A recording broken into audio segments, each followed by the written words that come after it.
जहाँ डाल डाल पर सोने की चिड़िया करती है बसेरा, वो भारत देश है मेरा, वो भारत देश है मेरा।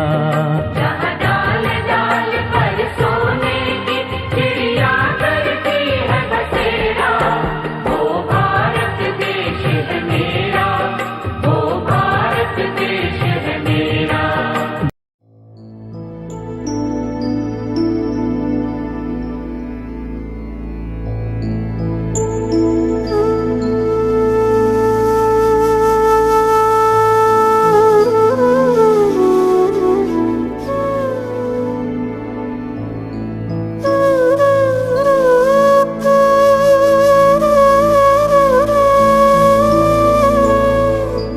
2012 तक इस कवि सम्मेलन को परमादरणीय श्री तेलुराम काम्बोज जी किया करते थे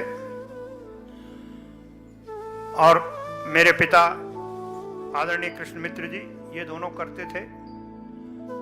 2012 में तेलुराम काम्बोज जी जब महापौर बन गए तो 2013 जब आया जनवरी तो इस कवि सम्मेलन की कमान मुझे लेनी पड़ी, क्योंकि गाजियाबाद की धरती को कृष्ण मित्र और डॉक्टर कुंवर बेचैन की धरती कहा जाता है।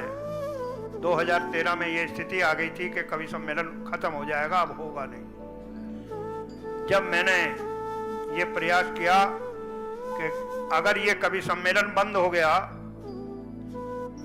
तो जिस गाजियाबाद को डॉक्टर कुंवर बेचैन और कृष्ण मित्र के नाम से जाना जाता है, ये नाम समाप्त हो जाएगा। वो नाम जारी रहे, वो नाम चलता रहे, इसलिए गाजियाबाद लोक परिषद का ये कवि सम्मेलन ये चल रहा है। आगे जितेंद्र जी भी बहुत लंबी आयु है भाई साहब की, अभी मैंने नाम ही लिया।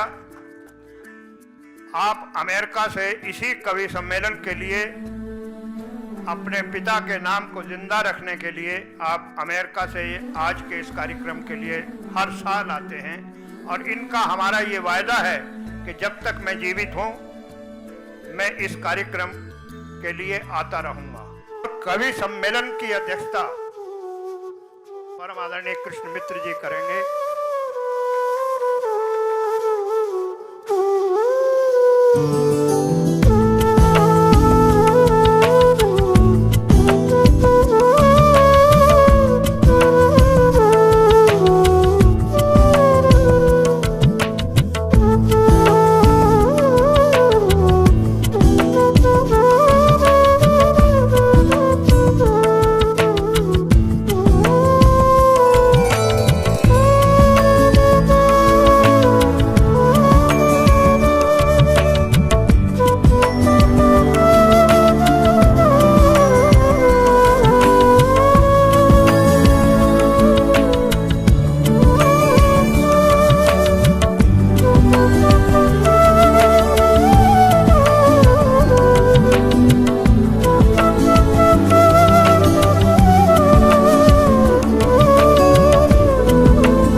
भी चले जाने के बावजूद बारूद सिंह जी जब आए 7 जुलाई 1992 को पंजाब के अमृतसर में एक बम ब्लास्ट में वे बुरी तरह से घायल हो गए। इस ब्लास्ट में 13 लोग घायल हो गए थे और बिट्टा जी इस हादसे में अपने दोनों पैर गंवा बैठे। बिट्टा जी ने इसके बाद भी हिम्मत नहीं हारी और राजनीति और समाज सेवा के सक्रिय भूमिका निभाते रहे। इनके जज्बे को देखते हुए हम इनको सादर प्रणाम करते हैं, हाथ जोड़कर इनका हार्दिक स्वागत और सम्मान करते हैं।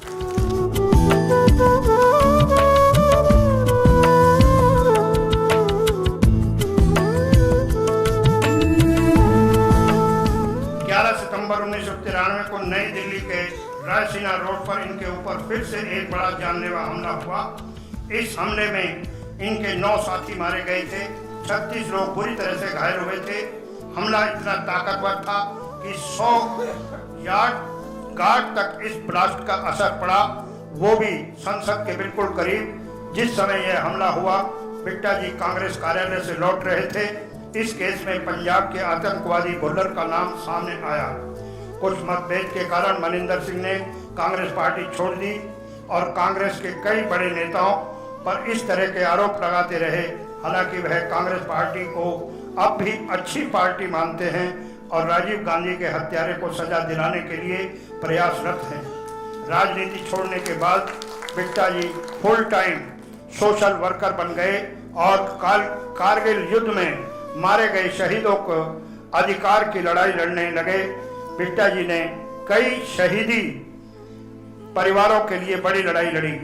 6 नवंबर 2004 को अमेरिका के राष्ट्रपति जॉर्ज बुश के पुनर्निर्वाचन के समर्थन में दिल्ली के एक बड़ी रैली में श्री बिट्टा जी शामिल हुए थे। बिट्टा जी स्टूडेंट और यूथ समस्या के प्रति भी बहुत जागरूक रहे हैं।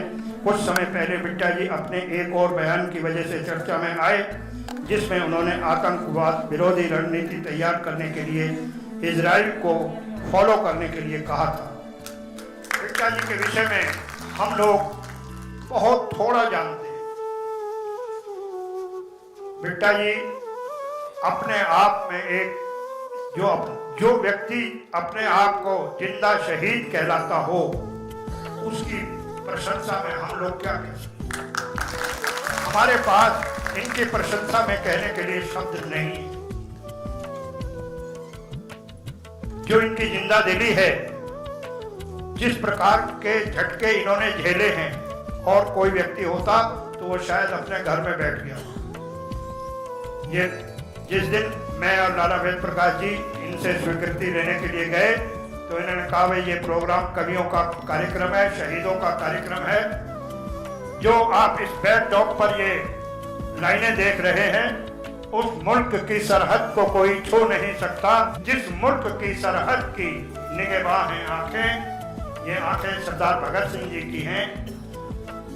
और ये लाइनें हमें बिट्टा जी ने ही दी और हमने ये बैकड्रॉप पर लिखी। मैं उनका हार्दिक स्वागत करता हूँ। स्वागत और सम्मान करें और स्मृति चिन्ह ओके।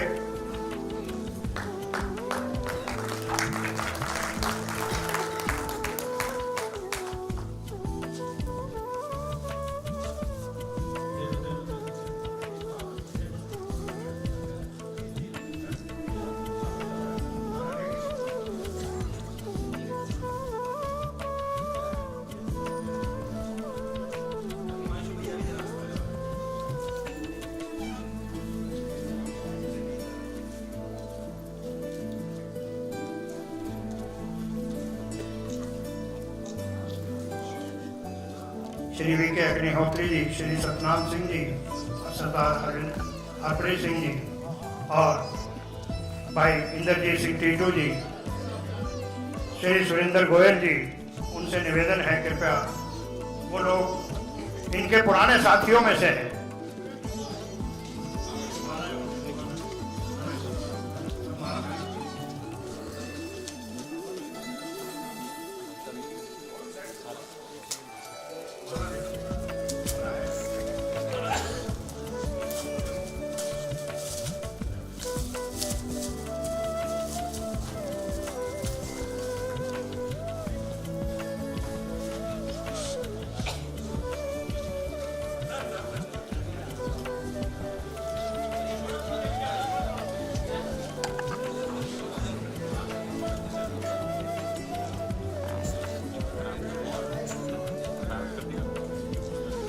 अब मैं आदरणीय बिट्टा जी से निवेदन करूंगा कि संक्षेप में हमारा मार्गदर्शन करें। हमारी महापौर श्री मेरी बहन श्री आशा जी, प्रकाश जी, हिमांशु जी और गणेश गोयल जी, मेरे बड़े पुराने साथी, आतंकवाद के वक्त मेरे से कंधे से कंधा मिला के चलने वाले वीर सिंह चौधरी जी, मेरे छोटे भाई एंटी टेररिस्ट फ्रंट के जनरल सेक्रेटरी पंडित जी, हमारे एंटी टेररिस्ट फ्रंट को यूपी में पूरा देखने वाले जग्गी जी, और ख़ास तौर पे हमारे सबसे मुख्य मेहमान, मैं मेहमान नहीं हूँ, ये हैं हमारे कवि जो रोज हमारे अंदर, जो हम सोए हुए हैं, अपने अपने काम में लगे रहते हैं, पर ये कवि किसी ना किसी वक्त एक ऐसी हिम्मत दिखाते हैं, क्योंकि सोशल मीडिया का युग है, जो आज हमारे राष्ट्र के अंदर, बच्चों के अंदर, बड़ों के अंदर, बहनों के अंदर, भाइयों के अंदर एक जज्बा पैदा करते हैं राष्ट्रभक्ति का। मैं इनको वंदे मातरम बोलता हूं, मैं इनको नमस्कार कहता हूं। मेरे बारे में बहुत कुछ बोला गया, तारीफ की गई। मैं आपको स्पष्ट कह दूं, मैं उस काबिल नहीं हूं। मैं तो मर चुका। मैं तो बार बार, भगवान ने मुझे इस बोनस की जिंदगी दी, और ये जो बची हुई जिंदगी दी, इसको मैं राष्ट्र की एक अमानत समझा। ये राष्ट्र की है। हम तो जा चुके, हमने अपने सामने अपने वो बहादुर जवानों की, किसी का सिर उड़ते हुए देखा, किसी का हाथ उड़ते हुए देखा, किसी के शरीर के टुकड़े टुकड़े होते हुए देखे, किसी के हाथ में पकड़ी हुई गन उसकी टुकड़े टुकड़े होके देखे। इस छोटी सी उम्र से लेके आज तक बम्बों गोलियों से लड़ते रहे और मौत को दोस्त बनाते रहे, और हमेशा यही सोचते रहे कि हमारा भी जीवन, जो हमारे जवान शहीद हुए इस राष्ट्र के लिए, जहां मुझे बचाते बचाते मैं भी उनके साथ चले जाता, पर मौत मेरे हाथ में नहीं थी। पर जो मैं आज इस बोनस की जिंदगी में जी करके पूरे राष्ट्र के अंदर जो मैं देखता हूं, जिस तरीके से हमारा देश का राजनीतिक माहौल सुबह से शाम तक तू मैं में गुजरता है, बड़े बड़े चैनलों में शाम को बहस बसाई होती है, हर व्यक्ति, हर पार्टी का व्यक्ति अपने आप को अच्छा और दूसरे को बुरा कहने की कोशिश करता है। सोशल मीडिया का युग है, तो जरूर हमारा दुश्मन पाकिस्तान भी हमें रोज देखता होगा, और हमको देख के हंसता भी होगा कि राष्ट्र के लिए आम समाज तो एक है। ऐसी संस्थाएं, कोई 26 जनवरी, कोई 15 अगस्त को, उनको दिन को, उन शहीदों को याद करते हुए एकत्र होते हैं। ऐसी संस्थाएं कल सूरत में था, बड़ी कम होती हैं, राजनीति में होते हुए भी। पर राजनीति से थोड़ा अलग हटके राष्ट्र को कहती है प्रथम राष्ट्र। मेरे लिए राष्ट्र सब कुछ है, ना मेरा परिवार है, ना मेरी पार्टी है, मेरे लिए तो राष्ट्र और तिरंगा झंडा मेरे लिए सब कुछ है। और मैंने भी जिंदगी के अंदर बम्बों गोलियों से, मौत से मैं कभी हारा नहीं हूं। मेरी दोस्त है, कभी हारा नहीं। आज कहीं बम पड़ा होगा तो यहाँ पे कूदो, मैं कूद जाऊंगा। राष्ट्र के लिए कोई मेरे लिए दिक्कत नहीं। मैं तो बार बार मर के जीवन देख लिया, मैं क्या जीना है। पर डरता हूं। किससे डरता हूं आप पूछोगे, हैरान होंगे। मैं राजनीतिक आतंकवाद से बहुत डरता हूं। बम्बों गोलियों से मैं नहीं डरता। मौत तो मेरी दोस्त आज नहीं तो कल जाना है। ये जीवन बोनस है। चाहे मेरा शरीर आधा काम नहीं करता है, पर मैं खुश हूं। मैं उठता कैसे हूं, मैं बैठता कैसे हूं, मैं अपने कपड़े कैसे पहनता हूं, ये मैं और मुझे तैयार कराने वाले मेरे जो साथी हैं वही जानते हैं। मेरे अंदर के जीवन का किसी को पता नहीं। मेरे कहाँ दर्द होती है, कहाँ पीड़ा होती है, कभी बैक पे, कभी साइडों पे, कभी गर्दन पे। उन बम्बों का असर बड़ा आगे तक जाता है, पर मुझे दर्द नहीं भी होती है। दर्द इसलिए नहीं होती है कि मेरी जो लड़ाई थी, मेरी जो लड़ाई है, वो प्रथम राष्ट्र की आतंकवाद के खिलाफ और इस आजादी की रक्षा की लड़ाई है। मुझे दर्द नहीं होती। मुझे याद है कि जब अमृतसर के बम ब्लास्ट की बात की, मुझे याद आया उससे पहले गोलियां चल चुकी थी। मैं क्रसिस पे चलता था। रात को सर्किट हाउस के अंदर मैं मिनिस्टर था।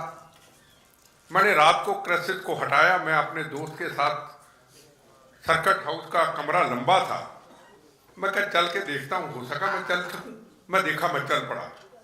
मैं अपने दोस्त को बोला कि सुबह हम ऐसे ही चलेंगे भाई। क्रसिस छूट गए।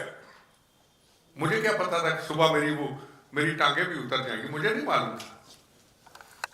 सुबह निकले। मुझे याद है एक सिल्क आता है, मुझे नाम उसका याद नहीं, क्रीम से कलर का। मैं वो कुर्ता पजामा पहना, मटका सिल्क, और पंजाबी तिल्ले की जुत्ती पहनी, और अपने आप को इतने सालों से आजाद हुआ, क्रसिस से, अस्पतालों से, जख्मों से। तो मैं कहा आज मैं आजाद हूं। जैसे मैं बाहर निकला तो मैं अपनी बुलेट प्रूफ गाड़ी में बैठने लगा। तो मेरा दोस्त रात को जो मेरे साथ था, मैंने उसको कहा यार सुबह बम चलेगा। कहता आपको कैसे पता? मैं कहा ये इश्तिहार लग चुके हैं सब तरफ की, इतने बजे फलानी जगह पे MS बिट्टा मिनिस्टर ये काम का उद्घाटन करेगा। और ये तो मिनी खालिस्तान है अमृतसर, इनके खिलाफ हमने लड़ाई लड़ी है, आज तक लड़ाई जारी है। गोली का जवाब गोली देते हैं, बहनों के सुहागों की रक्षा करते हैं, बच्चों को यतीम नहीं होने देना है, खालिस्तान बनने नहीं देना है, पंजाब को हिंदुस्तान से टूटने नहीं देना है। ये हमारी लड़ाई, हमें कैसे छोड़ेंगे? कहता कैंसिल कर दो। मैं कहा नहीं, कैंसिल नहीं होगा, वो कहेंगे डर गए। निकले, बुलेट प्रूफ गाड़ी में बैठने लगे। जो मेरी मिनिस्ट्री की गाड़ी का ड्राइवर था उसने तिरंगे झंडे को खोल दिया, क्योंकि 26 जनवरी का दिन आने वाला है। हर चीज मैं भगवान का बड़ा शुक्रिया करता हूं कि मुझे हर जिंदगी में हर चीज के इतिहास बना दिया भगवान की कृपा से। आज अगर मैं चुनाव लड़ता, आज अगर मैं मंत्री बनता, आज मैं किसी जगह पे जाता, तो मेरे लिए सब चीजें छोटी थी, मेरे पे कोई विश्वास ना करता, तो भगवान की कृपा थी। तिरंगा झंडा खोला, कहता सर इसमें बैठ जाओ। मुझे पता है कि मौत मेरी सामने है, दिमाग में आ चुका है। उस तिरंगे झंडे की इतनी शक्ति, इतना प्यार था, उसका कहने का तरीका ड्राइवर का इतना अच्छा था। मैंने मौत की भी परवाह नहीं की, बम्बों की परवाह नहीं की, भी चलेगा। मैं उस गाड़ी में बैठ गया, काफिला चल पड़ा। मेरे चीफ इंजीनियर और मेरे ऑफिसर दो बैठ गए। जैसे ही आगे हूटर बजने लगा, टू ये टू भी जो चलता है, ये भी हमारे लिए खतरे की घंटी है। पता चल जाता भी आगे आप कर दो जो करना है। नहीं, मैं बुरा ना मनाना, ये सब ड्रामा है। ये सुरक्षा व्यवस्था हम तो बड़ी नजदीकी से देखा है सुरक्षा को। कई बार हम सुरक्षा का भी आजकल मिस यूज करते हैं। गनमैन साथ आ रहे, हम ये हैं, हम अपने आप को ताकतवर दिखाते हैं, पर मुझे इस चीज का बड़ा अनुभव है। काफिला चला, हूटर बजने लगा, मैं कहा ये हूटर ही ले डूबेगा मुझे। जैसे आगे गए, आतंकवादियों ने रिमोट दबाया, 45 kg RDX, आधा गाजियाबाद उड़ जाए अगर 1-1 kg लगाया जाए। पता नहीं कितने बेगुनाह लोग, हजारों लोग चले जाएं। 1-1 किलो, आधा किलो लगाया जाए। मेरे टूटे से शरीर के लिए एक मारुति वैन में भर करके 45 किलो RDX दबाया। मेरे आगे जो जवान था, LMG, बंदूकों का सबसे बड़ा बाप होता है LMG, जो ऐसे ऐसे मिलिट्री वाले लेके घूमते, वो आगे था। मैंने देखा उस जवान के कितने टुकड़े टुकड़े अपनी आंखों से देखे, और गन जो है टुकड़े होती हुई किसी शरीर के कोई व्यक्ति था उसके अंदर घुसती हुई मैंने आंखों से देखी। सब तरफ खून था, ऊपर तारों के ऊपर बिजली की तारों पे स्कूल पे बच्चे जा रहे थे, किसी का सिर है, किसी का पांव है, को टांगा जा रहा है, किसी का घोड़े का सिर है, किसी का पांव है, सब तरफ खून था मेरे पैरों पे। मैं प्रथम राष्ट्र वंदे मातरम और भारत माता की शक्ति बनाता हूं जो मैं अनुभव करता हूं और मैंने अनुभव की है। एक तो भगवान है, एक भारत मां है। भारत मां मजबूत है तो हमारा पूरा राष्ट्र मजबूत है। उसके अंदर इतनी शक्ति ताकत मैंने देखी। मुझे लगा मेरे पांव में हल्का सा कुछ कंकर सा लगा है। मैं नीचे उतरा और देखा कि मेरी पैर उतरा पड़ा है, खून ऐसे लटका हुआ है पैर, खून, पर दर्द नहीं, दर्द नहीं, बेहोश नहीं, पीड़ा नहीं, तकलीफ नहीं, क्योंकि प्रथम राष्ट्र था, वंदे मातरम, भारत माता की जय। तो मेरा ड्राइवर आया, मेरा ड्राइवर जिसने मुझे गाड़ी में बिठाया था तिरंगे झंडे को दिखा करके, वो ड्राइवर भागा नहीं, भारत माता की जय, वंदे मातरम करके उन टेररिस्टों को ललकारता रहा, चाहे बेचारे के हाथ में हथियार नहीं था। उसके बाद मेरे 2 गनमैन आए, उन्होंने मुझे पकड़ा, पैर लटक रहा है, सड़क की बड़ी चौड़ाई थी, लेके जाने लगे। आतंकवादियों ने फिर ऊपर से मेरे पे हमला किया। मैं तो बच गया, पर मेरे दोनों गनमैन को गोली लगी। पर दूर किसी दुकान पे शीशे ही शीशे थे, टूटे हुए मुझे लेटा दिया। एक गनमैन मेरे साथ वहीं गिर गया और दूसरा जख्मी हो गया। फिर बुलेट प्रूफ गाड़ी से लोग निकले, मुझे उठा के लेके गए। उस वक्त बुलेट प्रूफ गाड़ियां जो थी बड़ी जगाड़ की होती थी, आजकल तो अच्छी आ गई, इधर जोड़, स्पीड ब्रेकर पे निकली, रुक गई, फिर उतरा। कितनी मुश्किल मैंने सही होगी उस वक्त। कोई आसपास कमांडो गनमैन नहीं, सब खून बिखरा पड़ा है। एक स्वराज माजदा नीले रंग का आया, कितनी ऊंचाई होती है। मेरे पीए ने पैर मेरे ऊपर किया, 2 ने पकड़ा, ऊपर बैठा दिया। मैं होश में था। मैं लंबी बात इसलिए बता रहा हूं वंदे मातरम, क्योंकि 26 जनवरी का दिन आने वाला, मैं इसलिए बताना चाहता हूं। मैं कहा मुझे फलाने हॉस्पिटल लेके चलो। जब तक डॉक्टर ने मुझे बेहोशी का इंजेक्शन नहीं लगाया, मैं वंदे मातरम, भारत माता की जय बोलता रहा, और आज भी आपके सामने हूं। यह है वंदे मातरम और भारत माता की जय की शक्ति। ड्रामे करते रहो, वंदे मातरम भारत माता की जय, बड़े नेता करते वंदे मातरम भारत माता की जय। अरे वंदे मातरम भारत माता जी के रास्ते पे चलना, उन जवानों को पूछो, वो जो इस कड़क सर्दी के अंदर अपने सीने पे गोलियां खाते हैं, जब बंदूक चलानी होती है तो उंगल भी काम नहीं करती, पर इतनी शक्ति ताकत आती है। वंदे मातरम भारत माता की जय की, अपनी मातृभूमि की सीमाओं की रक्षा करते हुए हमेशा तैयार खड़े रहते हैं। और बर्फों के अंदर इन दिनों में हमारे जवान समाधि ले लेते हैं आपके लिए, राष्ट्र के लिए, मातृभूमि की आजादी की रक्षा के लिए। उसको कहते हैं वंदे मातरम। वंदे मातरम भारत माता की जय करके क्या राष्ट्रभक्त बन जाओगे क्या? ऐसे राष्ट्रभक्ति नहीं होती। राष्ट्रभक्ति ये कवि सिखाते हैं, इनसे मैं सीखता हूं। इनकी वीडियोस कई आती, मैं देखता हूं, यही हमें सिखाते हैं। पर नेताओं से सीखना आज बड़ा मुश्किल हो गया। कहा नेताजी सुभाष चंद्र बोस, कल उनका दिन था। सोच के देखो, इतिहासों को पढ़ो, बच्चों को पढ़ाओ। कौन सुभाष चंद्र बोस जी, कहां अफगानिस्तान, कहां रशिया, कहां जर्मनी, कहां उस वक्त प्लेन भी नहीं थे। किस तरीके से समुद्र पार किया होगा, किस तरीके से पहाड़ों से निकले होंगे, किस तरीके से हिटलर को मिले होंगे, किस तरीके से फौज तैयार की होगी। उस फौज का नाम रखा आजाद हिंद फौज, और कहा आप हमें खून दो, हम आपको आजादी लेके देंगे। हिंदू मुस्लिम सिख ईसाइयों की फौज का गठन किया। आजादी कैसे मिली?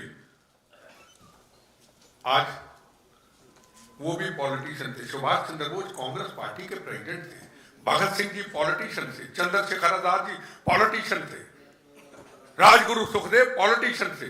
अलग अलग पॉलिटिकल पार्टियों से संबंध हो सकते हैं, पर उनका एक ही मकसद था कि आने वाली जनरेशन के लिए इस भारत को आजाद कराना और फांसी के रस्सों को हंस हंस के चूमना। वो पॉलिटिशियन, बुरा ना मानना। लोग कहते भारत आजाद हुआ। एक प्रोफेसर जहां शहीद आजम भगत सिंह जी को, राजगुरु सुखदेव जी को फांसी पे चढ़ाया गया और उनके टुकड़े करके सतलुज दरिया में फेंक दिए, वहां एक प्रोफेसर उनकी समाधि पे, उनकी मूर्ति पे जाते और प्रोफेसर उनको देख करके जोर जोर से रोते। रात को वही सो जाते। सपने में भगत सिंह, राजगुरु सुखदेव आते हैं, कहते प्रोफेसर साहब आप आए भी, आपने हमें श्रद्धांजलि भी दी, और आप रोए क्यों? कहता रोया इसलिए जब आपको फांसी हुई, ये भारत आजाद हुआ, जब आपके शरीर के टुकड़े टुकड़े करके सतलुज दरिया में फेंक दिए, आजादी साथ ले गए, इस भारत फिर गुलाम हो गया। उस प्रोफेसर ने बोला आजाद हुआ ये भारत। सरदार पटेल, लाल बहादुर शास्त्री, उस वक्त तक ये भारत आजाद रहा। उस वक्त के बाद हम राजनीतिक गुलामी में जीते हैं, हम गुलाम भारत में जीते हैं, हमें बोलने का अधिकार नहीं है। आज ये कभी कोई भी गलत बोल दे, किसी नेता को अच्छा न लगे, 2 मिनट में FIR चल गई अंदर। ये मेरा अनुभव है। राजनीतिक आतंकवाद का अनुभव जितना मुझे है वो किसी को नहीं है। इस साल पिक्चर बनेगी, राजनीतिक आतंकवाद, राजनीतिक गुलामी। ये मैंने जो जुल्म सहे हैं, मैं जो जुल्म सहता हूं, ये हमारे आने वाले बच्चे देखेंगे कि आजादी मिली या नहीं मिली। जहां आजादी मिली आज के युग में, जो मैंने जिंदगी का अनुभव है, एक थे अटल बिहारी जी वाजपेयी, दूसरे थे भैरव सिंह शेखावत जो राजस्थान के चीफ मिनिस्टर रहे। दुश्मन को भी कहते थे आजाद, दुश्मन को भी प्यार करते थे। आजादी किसको कहते? भगत सिंह जी कौन सी आजादी चाहते थे? भगत सिंह जी वो आजादी चाहते थे, छोटा हो बड़ा हो, अमीर हो गरीब हो, उसमें फर्क ना रहे। आज तू हिंदू, मैं मुसलमान, तू सिख, मैं ईसाई, तेरी वो जात, तेरी वो जात, तू बुमियार, तू जाट, तू नॉन जाट, तू शेड्यूल कास्ट, तू बैकवर्ड क्लास।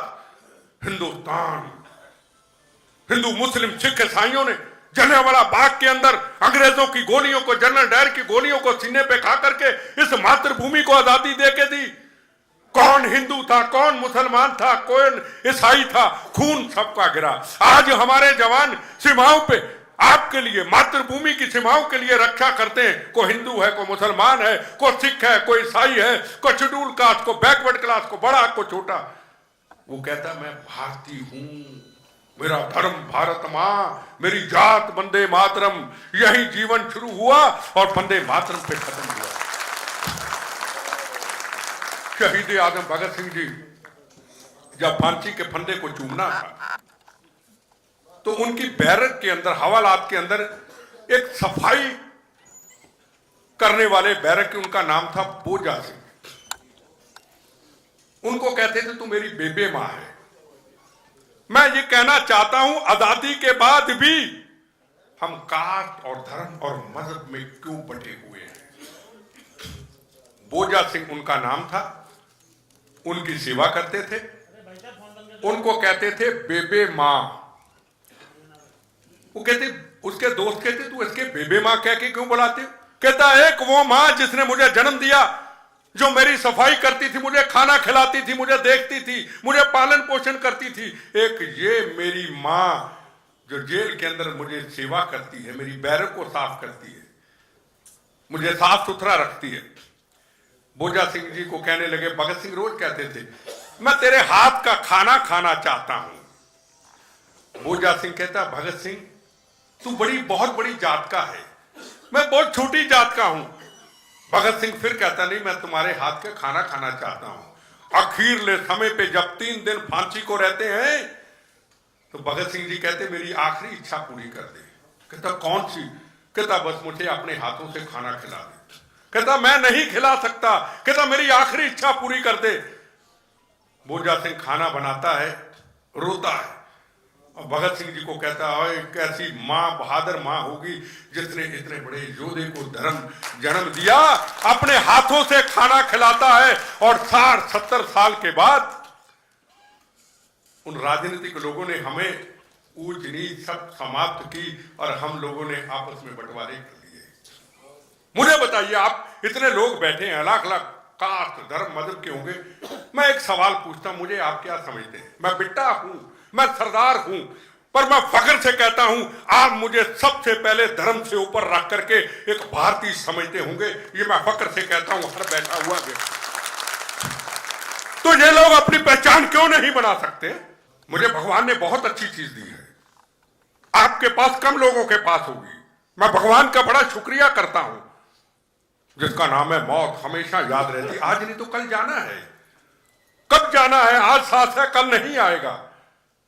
जब मौत याद है तो मेरी मातृभूमि याद है, मातृभूमि याद है तो मुझे भगवान याद है, भगवान याद है तो फिर मैं कभी आपस में फर्क नहीं रखूंगा, किसी का अच्छा नहीं तो बुरा नहीं। वो मुझे बड़ी प्यारी चीज दी, हमेशा मैं साथ लेके चलता हूं। बुरा ना मानिएगा, हम रोज शमशान घाट में कहीं ना कहीं दुनिया से हर एक ने जाना चले जाता है, हम जाते और राख बन जाती है, पवित्र राख। फिर हम उठा के यमुना गंगा जी के जल प्रवाह कर देते हैं, समा लेती है। फिर दूसरी कास्ट की आती, फिर तीसरी की आती, फिर चौथी की आती, फिर 5वें की आती। कौन सा मजहब, कौन सा धर्म, थोड़ी थोड़ी रह जाती है हर एक की। हमारे अंदर वो चीजें समाप्त नहीं होती, पर वो राख इकट्ठी होके यमुना गंगा अपने समा लेती है और हम आपस में बंटवारे कराते हैं। यह यूपी के अंदर सबसे बड़ी समस्या, सबसे बड़ी समस्या, ना प्रथम राष्ट्र ना देश। मायावती जी, मैं खिलाफ नहीं हूं। मायावती जी, कभी वंदे मातरम का नारा सुना? कभी भारत माता की जय सुनी? नहीं। वोट इलेक्शन आगे इकट्ठे होकर लड़ेंगे, प्रधानमंत्री बनूंगी मैं, भाई जी प्रधानमंत्री बन जाए, मैं खिलाफ नहीं हूं। अरे राजनीतिक लोग जिन्होंने हिंदू मुस्लिम सिख ईसाइयों ने, किसी ने फांसी के रस्ते को चूमा, शहीद आजम भगत सिंह, राजगुरु सुखदेव, मंगल पांडे, इत्तफाकुल्ला खां, रानी झांसी, तातिया टोपे, जलियांवाला बाग के हिंदू मुस्लिम सिख ईसाई, चंद्रशेखर आजाद, सुभाष चंद्र बोस, लाला लाजपत राय, जिनको लाठियों से मोगा के अंदर शहीद कर दिया, वो थे राजनीतिक लोग। आज 26 जनवरी 15 अगस्त अगर उनकी रूह ऊपर से देखती होगी, ये लालू प्रसाद यादव जैसे लोगों को आके रोती होगी, तड़पती होगी। क्या इसलिए भारत मां को आजाद कराया था? खद्दर, ये बुजुर्गों ने खद्दर पहना है, जचता है। खद्दर बदनाम कर दिया, बदनाम कर दिया खद्दर। एक चैनल के अंदर मुझे पूछा जाता है, 18 साल पहले मैं ऐसे कपड़े पहन के गया, आप कांग्रेसी? मैं कहा हूं। कहता आप राष्ट्रभक्त हैं। मैं कहा ये मैं नहीं कह सकता, जिसने अपने आप को राष्ट्रभक्त कह दिया वो राष्ट्रभक्त हो ही नहीं सकता। 100 बार 1000 बार मर के जन्म ले लें, मातृभूमि का कर्जा नहीं चुका सकते, हम राष्ट्रभक्त नहीं हो सकते। कहता आपने खद्दर नहीं पहना, आप राष्ट्रभक्त? मैं कहा नहीं, ऐसे कपड़े पहने। मैं कहा खद्दर, शहीद आजम भगत सिंह, राजगुरु सुखदेव, महात्मा गांधी, हिंदू मुस्लिम सिख ईसाइयों ने अपने खून से चिट्टा खद्दर बुना था। कहता आज? मैं क्या आज लालू जी जैसे जब खद्दर पहनते हैं तो लोग कहते चोर आगे, डाकू आगे, खद्दर पहनना छोड़ दिया। इस खद्दर को बदनाम कर दिया। कौन सी आजादी, कौन सा गणतंत्र दिवस? गणतंत्र दिवस, आजादी उस दिन दिल से मनाई जाएगी जब हर गरीब को इंसाफ मिलेगा, जब मजहब और धर्म की लड़ाई खत्म होगी। आज मैं बड़ी कोई खास जगह पे जा रहा था तो किसी ऑफिस में गया, तो वहां एक व्यक्ति बरसात आई तो सफाई कर रहा था। हाँ, होम मिनिस्ट्री में गया, सफाई कर रहा था होम मिनिस्ट्री के बाद। तो लिफ्ट के आगे खड़ा हो गया, लिफ्ट आई, लोग खड़े हुए। मैं कहा नहीं पहले आप जाओगे, कहता ना, मैं कहा नहीं पहले आप जाओगे। फिर उसको मैंने बाहर निकाला। उसको महसूस ना हो कि तू सफाई करने वाला है, तू मातृभूमि को साफ करता है, तू हिंदुस्तान की सफाई करता है, तू मातृभूमि को निखारता है। कौन करेगा? हम करेंगे? ये मायावती करेगी? ये मायावती बंटवारा करेगी हमारा 5 स्टार होटल, बड़ी बड़ी जमीनें? ये है 26 जनवरी 15 अगस्त? मैं पूछना चाहता हूं आपके, इसको 26 जनवरी 15 अगस्त गणतंत्र दिवस आजादी कहते हैं? इसको आजादी नहीं कहते। आजादी उसको कहते जो शहीद आजम भगत सिंह को दिल से माने, जो उन शहादतों को दिल से जाने, उसको आजादी कहते हैं। हमसे पूछिए, हमारे दर्दों को पूछिए। आज बोलने पे भी पाबंदियां हैं मेरे भाइयों, मेरे साथियों, बोलने पे, सच बोलने पे भी पाबंदियां हैं। हम नहीं बोल पाते। कोई कहते यार बेटा बड़ा बोलता है। मैं कहा मैं कहां बोलता हूं भैया, मैं राजनीतिक आतंकवाद से बहुत डरता हूं। मैं नहीं बोल पाता। बहुत मुश्किल का समय है। अब चुनाव आने वाले हैं, बात नहीं करनी चाहिए। चुनाव आने वाले हैं, चुनाव की चर्चा है, सब पॉलिटिकल पार्टियों का गठबंधन हो चुका है। कलकत्ता में देखा होगा, जरा लाइन में खड़े होकर सबको शक्लों को देखिए कि ये देश को बचा पाएंगे।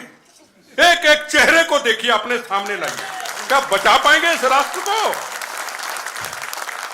तू वहां का, तू वहां का, मैं वहां का, तू वहां का। सरकारें बनेंगी, फिर ब्लैकमेलिंग होगी। मेरे कहने पे ये कर दो, तेरे कहने पे होगा, इसके बाद इस राष्ट्र का क्या होगा उसको कोई सोचने वाला नहीं। मेरे भाइयों, मेरे बुजुर्गों, मैं आपको यही कहना चाहूंगा, जो मेरी जिंदगी का अनुभव है। मेरे बुजुर्गों के बड़े अनुभव होंगे, मैं बड़ा छोटा सा हूं। कि इस राष्ट्र को हमें किसी ना किसी रूप पे एक जगह पे खड़ा करना है। ये लोग आज जो राजनीति को एक पेशा, धंधा, राजनीति को एक खिलौना समझ लिया, राजनीति को एक खेल समझ लिया है।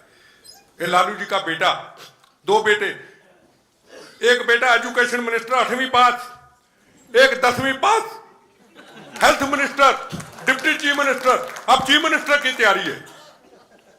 बिहार, जहां से बड़े बड़े जोरों ने जन्म लिया और देश को आजाद कराया, जहां जयप्रकाश नारायण जैसे बहादुर योरों ने, आंदोलनकारियों ने जन्म लिया, आज ये नए आंदोलनकारी। मैं आपको किसी के खिलाफ नहीं हूं, पर मैं राजनीति लोगों की एक सामने चेहरे बताना चाहता हूं कि कभी इनके मुंह से कभी आपने उठ के कह दो वंदे मातरम, भारत माता की जय, मेरा धर्म भारत मां, मेरी जात वंदे मातरम, कभी सुना हो तो उठ के कह दो, मैं उससे बहस करने के लिए तैयार नहीं। कौन सी आजादी, कौन सा गणतंत्र दिवस? आजादी, भगत सिंह जो आजादी चाहते थे, छोटा हो बड़ा हो, हर आदमी को एक इंसाफ मिले। अब यूपी के अंदर कितने इनकाउंटर हुए?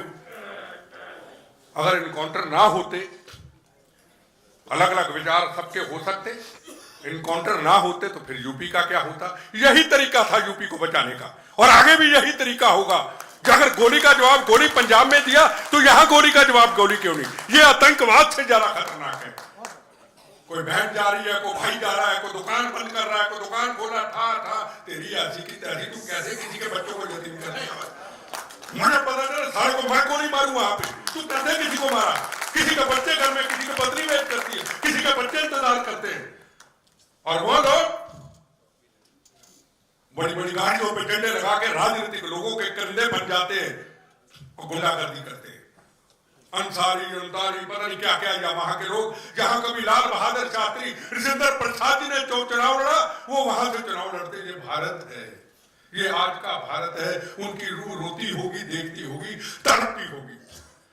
आज जाके गाजियाबाद के अंदर कहीं सुख का साथ मिला, नहीं तो रोज जगी से रोज बात होती, पंडित फलाने को मार दिया, फलाने को मार दिया। मगर कहीं मुझे 4 दिन के लिए यहाँ गवर्नर लगा दो, 4 दिन के लिए ठीक करके इनके चढ़े चबा दो।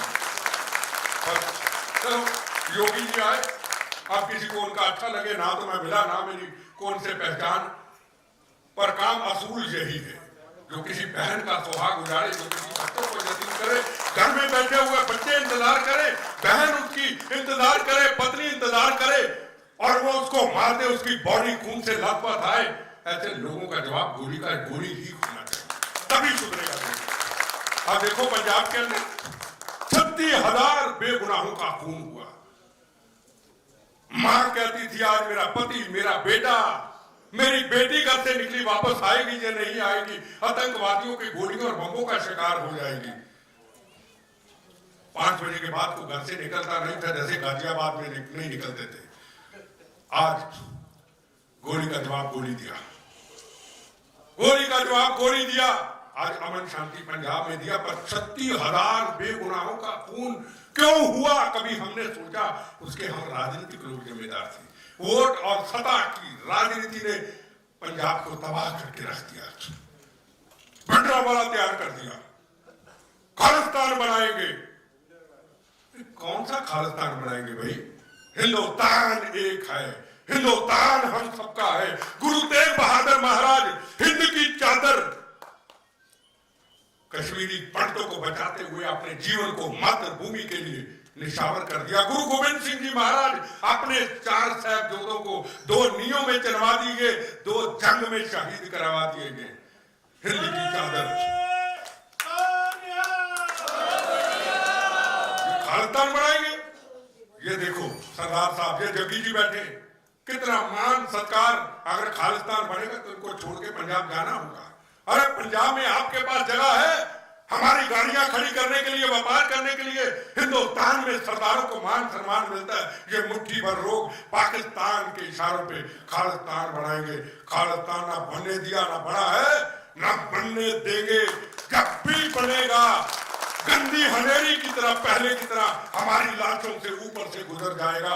हिंदुस्तान एक है, हिंदुस्तान एक रहेगा। नहीं पता हमारी उम्र कितनी है, हम बोनस पे हैं, हमें मालूम नहीं, पर हम चाहते हैं राजनीति को स्पष्ट और साफ। प्रथम राष्ट्र और मातृभूमि को 2 पहल, वंदे मातरम को 2 पहल, तो राष्ट्र की तरफ कोई देख नहीं सकता। अगर वंदे मातरम और भारत माता की जय और ये जो मायावती जी, लालू जी, अगर ऐसी राजनीति चलती रही, याद रखना हम रहेंगे या नहीं रहेंगे, आने वाली जनरेशन के लिए भारत को बर्बादी की तरफ हम लेके जाएंगे। क्यों? मेरे जीवन का एक अनुभव है।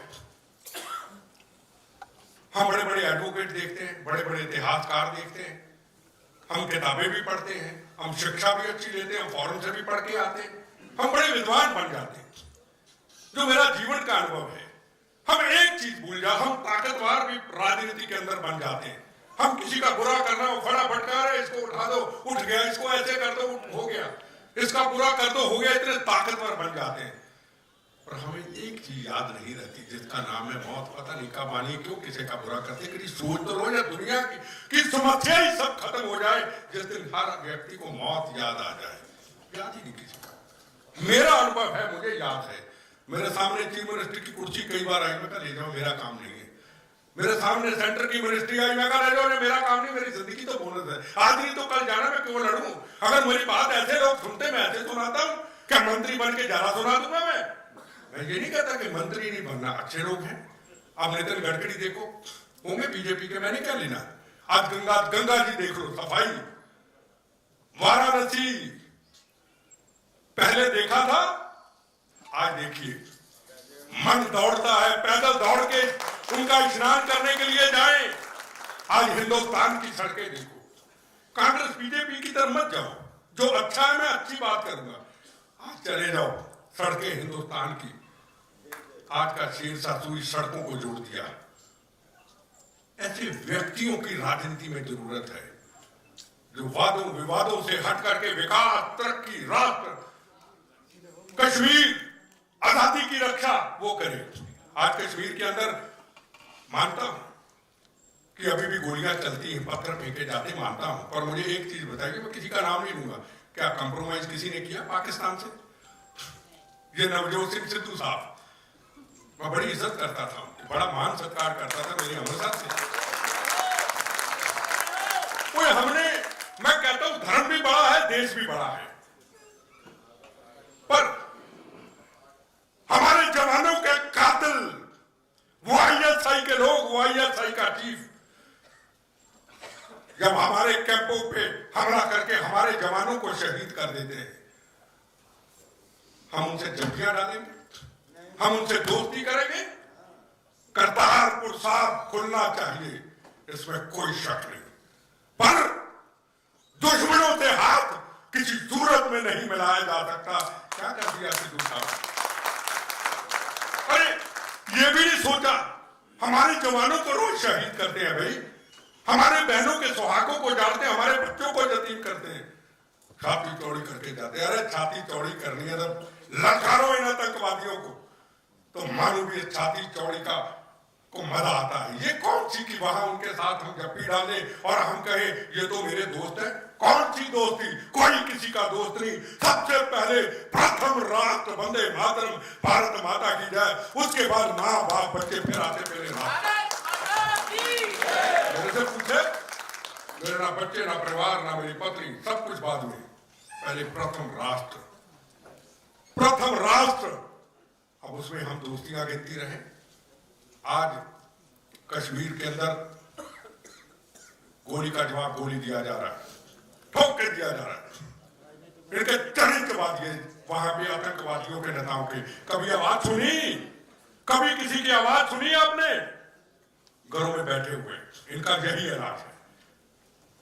मैं बहुत ज्यादा टाइम आपका ले लिया, मैं आपको यही कहूंगा, अगर 26 जनवरी के दिन आपने इतना बड़ा समागम रखा है तो हमें जरूर हर व्यक्ति को, हर पिता को, हर बहन को, हर भाई को अपने अंदर एक राष्ट्रभक्ति का जज्बा, प्रथम राष्ट्र, उसके लिए अपना अपना योगदान देना होगा। जरूरी नहीं हम फौज में जाएं, जरूरी नहीं हम पुलिस में जाएं।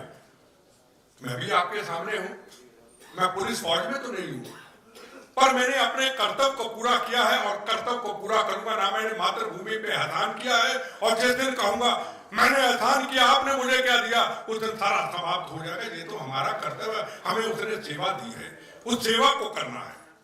राजनीति करें, पर राजनीति ऐसी करें कि जो राष्ट्र के काम आए, जो देश के काम आए, जो लाल बहादुर शास्त्री, सरदार पटेल जी जैसे राजनीति हो, जो अटल बिहारी वाजपेयी जैसी राजनीति हो।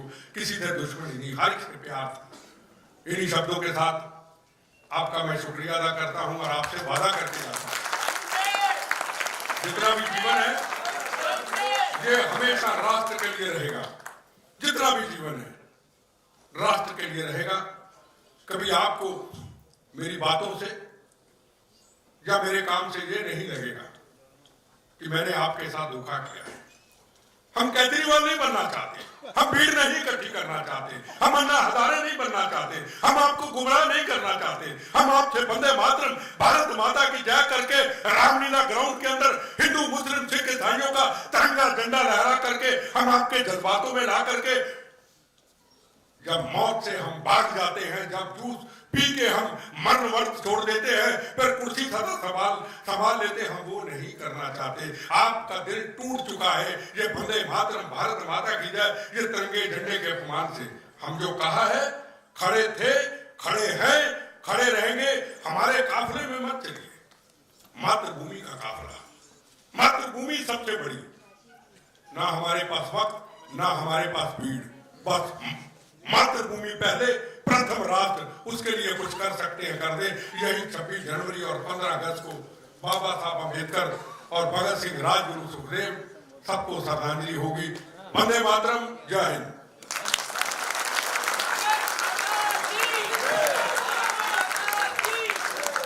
बहुत ही मार्मिक और देशभक्ति के लिए समर्पित आदरणीय बिट्टा जी का बहुत बहुत स्वागत और सम्मान है। अब मैं एक छोटा सा एक सम्मान रह गया है, मैं अध्यक्ष जी से निवेदन करूंगा श्री राजेंद्र शर्मा जी, जो कि anti all India anti terrorist front के पश्चिमी उत्तर प्रदेश के उपाध्यक्ष में उनसे निवेदन करूंगा कि मंच पर आकर आनंदी दिनेश गोयल जी से अब मैं 3 मिनट के अंदर अंदर कवि सम्मेलन को प्रारंभ कर रहा हूँ। एक छोटा सा सम्मान बाकी था। एक अध्यक्ष जी आदरणीय मधु उनका स्वागत करें।